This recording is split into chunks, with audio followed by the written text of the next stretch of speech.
We move to the magic tower, and we find that the hero of our story, the magic tower, has been destroyed by the explosive energy that erupted from the power source. From amidst the rubble, the hero emerges, clutching the magic scepter, but the scepter crumbles in his hand. The hero says to himself, "It was destructive enough to annihilate the entire region, yet my survival must mean that the rebuilding of my body was successful." He looks up at the sky, and a strange light approaches him. The hero says, "Someone is heading this way. It's the Lord of the Magic Tower." Did he sense that something bad happened to his men? The Lord of the Magic Tower arrives at the scene and casts a spell, attempting to strike the hero, but he doesn't know who destroyed the place. He reaches the location and finds a teleportation circle. He exclaims, "How dare they touch the Magic Tower? I don't care who it is, whether it's the Emperor himself or even a mere child. I will strike you down and erase you from existence."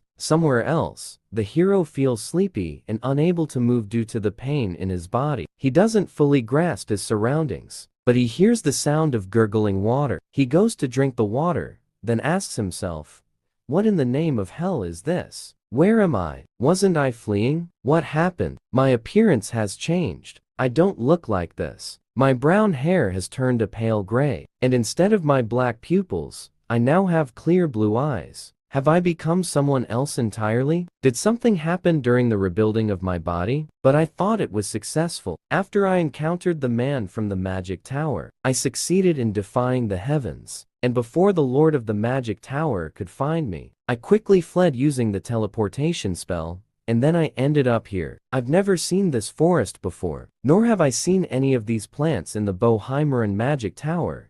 This means, I think, that I've successfully teleported across half a continent. In other words, I succeeded in executing the heaven-defying feat of transforming my body and escaping using the magic circle I had prepared beforehand. Oh, my joy! I am free. I wonder how the Lord of the Magic Tower feels now. I'm sure he's furious because since the Magic Tower is destroyed, they have no way of knowing the culprit, or that I escaped. But this isn't enough to bring down the Magic Tower. Despite their loss of manpower, I'm confident that the Tower Lord has countermeasures. Furthermore, Balrog Pijas wasn't nicknamed the Capable of the Impossible for nothing. But this is enough for now. While the Magic Tower is being rebuilt, I will grow stronger for my revenge. I will destroy everything he built before his eyes, and thus the name of the wizard Verdun will be immortalized in history. Revenge and proving myself as a wizard. That is my only goal. I think I will forget about the Magic Tower for a while. Later, while wandering through the forest, he finds a goblin who has robbed a merchant. But the hero tries out a new magic skill, Windcut. He decapitates the goblin. He says to himself, "I think something went wrong during the rebuilding of my body. Regardless of my hair and eye color, my overall appearance hasn't changed much, and even my mana comprehension abilities haven't changed. I have no way of knowing what happened yet. This is truly worrying. Since goblins roam the area, I must be very far from the nearest village. But there are traces of carriage skids. Did they drop some of their belongings in a hurry? I will sense the mana to find the owner of this box." The mana reveals the tracks of the carriage that carried the boxes, and projects an image of the boxes' owner's location to the hero. A young man appears on a horse-drawn cart, fleeing in fear. He says, "Damn, what was that?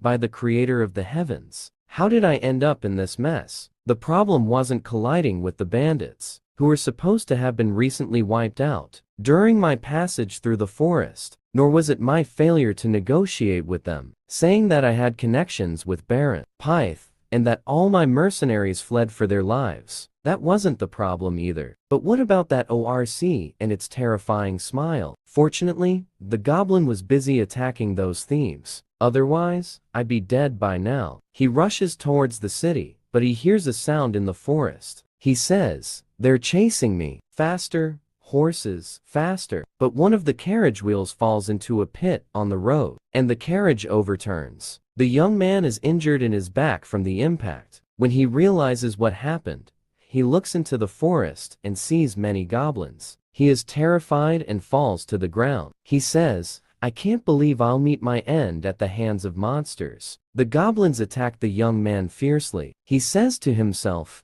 this is the end.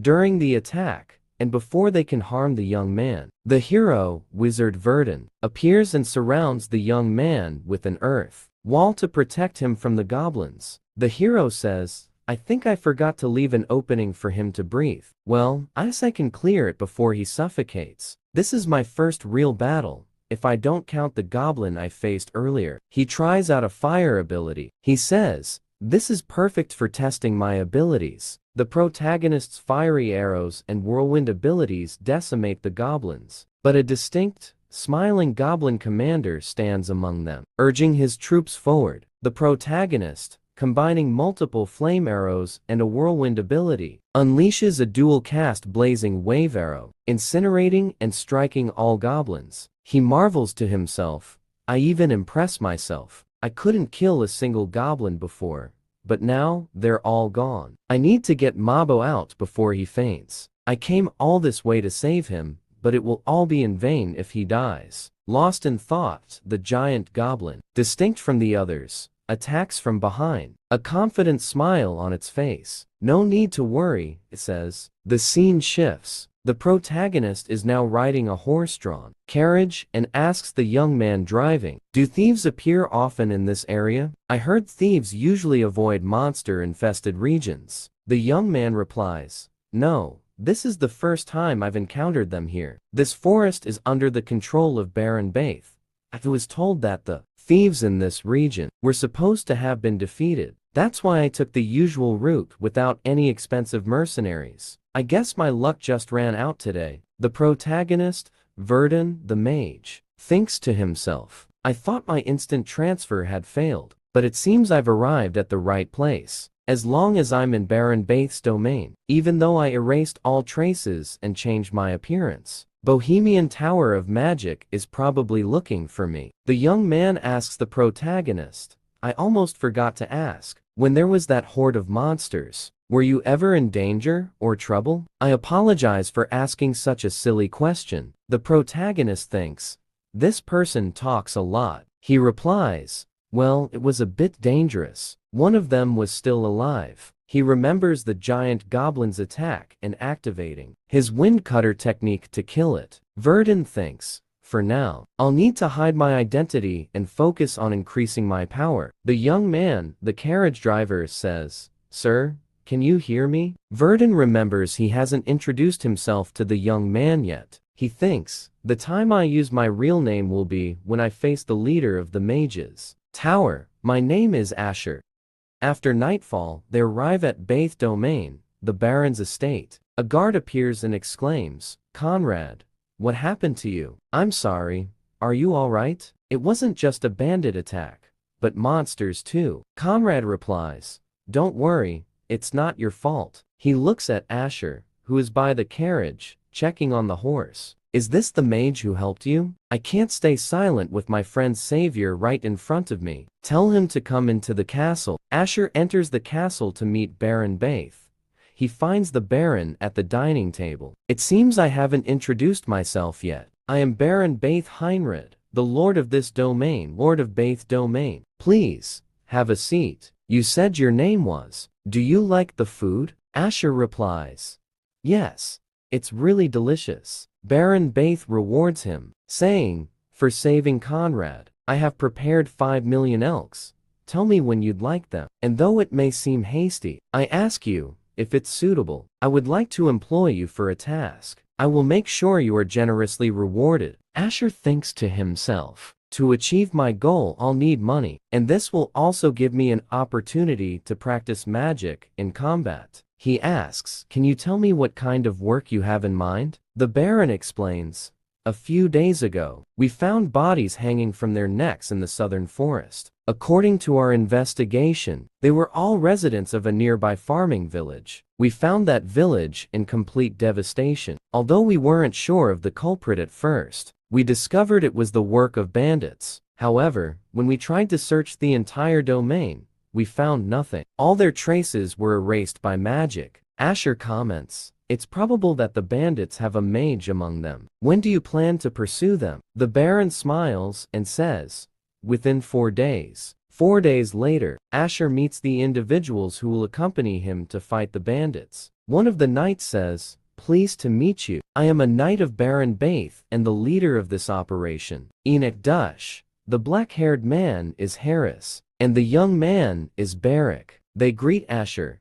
Asher replies, pleased to meet you too. I am Asher. He thinks to himself, I had a feeling this might be a good opportunity, but who would have thought the job would be chasing bandits? I'll consider this in exchange for my stay with them. Asher asks the operation lead, are these people also part of this plan? The knight answers, these people are adventurers. It seems they gathered because they heard rumors about a strange goblin that appeared recently. The reward for killing it seems to be quite good. Even gold-ranked adventurers are here too.